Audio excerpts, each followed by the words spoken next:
কিরে ফুটো, কিরে ঢামড়া চোদা ওঠ রে, হাট মারা। আমার মারা দাদু মরে গেছে মারা, এইভাবে বেঁচে থেকে যায় নাকি মারা?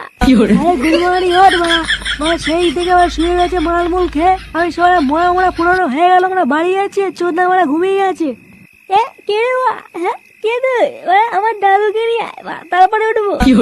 আরে ঢ্যামনা, দাদু ক্লিয়ার হয়ে গেছে না, আমাদের বাড়ি চলো, অনেক হয়েছে। কি বলছি মা, দাদু ক্লিয়ার? মারা দাদু ক্লিয়ার হয়ে গেল? আরে ঢ্যামনা উঠে আয় ভাই, তোকে মারা পরের দিন থেকে আবার মাল খাওয়াবো, উঠে আয় উঠে আয়। এইসব পরে হবে মা, আগে বল রাতে কি হচ্ছে, মেনু কি?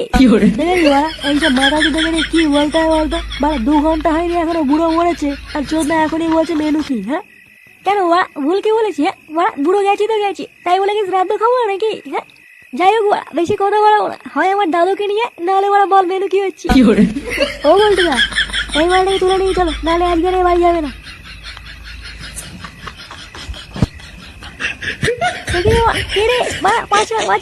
খুচরো পয়সা নেই, 5 হলে নাকি সেটা রাখি দেবো মা।